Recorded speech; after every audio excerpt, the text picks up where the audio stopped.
Ah, pasensya na kayo. Ayaw talagang lumabas ni Rene. Alam niyo na, mahirap mawala ng minamahal. May impormasyon na ho ba kayo tungkol sa nakasagasa kay Daddy Benji? Ikinalulungkot ho namin yung ibalita sa inyo. Hindi pa po namin matrace ang kotseng nakabundol kay Mr. Valdecañas. So, hanggang ngayon, nga tayo. Ganun ba? Mawalang galang na ho. Pero baka naman walang ginagawa mga tauhan nyo. Ninang. Ginagawa ho namin ang lahat sa kasong to. Nagtanong na rin po kami sa mga posibleng witnesses o nakita sa kotse nung gabing yon. Pero wala silang nakuhang plate number. Pero base sa investigasyon namin, lumalabas na hindi aksidente ang nangyari kay Mr. Valdecañas. Anong ibig niyong sabihin? Malaki ho ang posibilidad na sinadya ang pagkasagasa kay Mr. Valdecañas. Kaya lang, hindi ho natin alam kung sino may pakana nito. Anong ibig niyong sabihin? Sinadya ang pagsagasa kay Benji? May gustong pumatay sa kanya? Yun ho ang lumabas sa investigasyon. Kaya gusto ho namin kayong tanungin, baka may alam kayong taong may malaking galit kay Mr. Valdecañas. Iisa lang ang alam namin pwedeng gumawa nung kay Benji.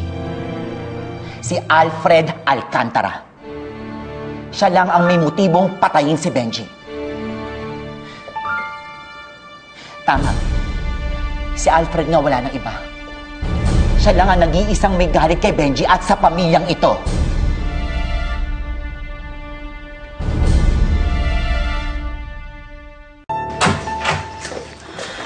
Diana, mabuti pa dito na muna tayo. Huwag na muna tayong makialam sa investigasyon ni na Mami. Bakit hindi? Karapatan kong malaman kung ano nangyayari, ate, dahil ako ang anak. Anak ako ng taong pinatay ng daddy mo. Diana. Totoo naman, di ba? Ang daddy mo ang pumatay sa daddy ko. Narinig mo usapan nila. Diana, hinala pa lang yun. Kaya lang naman nasabi ni Ninang Venus yun kasi si daddy lang naman yung... Kaya nga! Kaya wag mo siyang ipagtanggol. Dahil alam nating lahat na siya lang ang makakagawa nung kay daddy. Hanggang ngayon ba, naniniwala ka pa rin na magbabago yung tatay mo? Na meron pang natitirang kabutihan dyan sa Alfred na yan? Ate, wala na. Tanggapin na lang natin lahat na hanggat nabubuhay ang taong yan, hindi matatahimik ang buhay natin. Wala na si daddy, ate. At ang pinakamasakit sa lahat, nawala siya ng dahil sa daddy mo. Kasalanan niya to. Kasalanan niyo.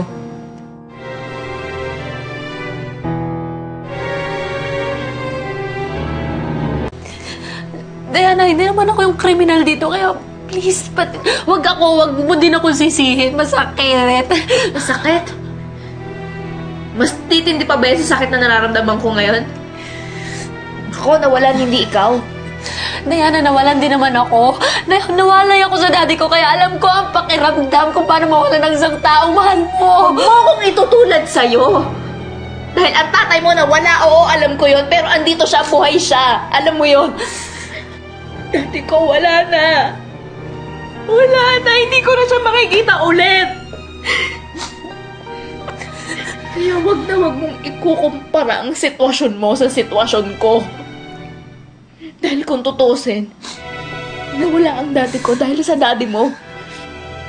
At ikaw ang pumigil sa daddy ko na ipakulong yung tatay mo. Kung noong pa nakakulong na yan si Alfred, baka hanggang ngayon buhay pa yung daddy ko eh.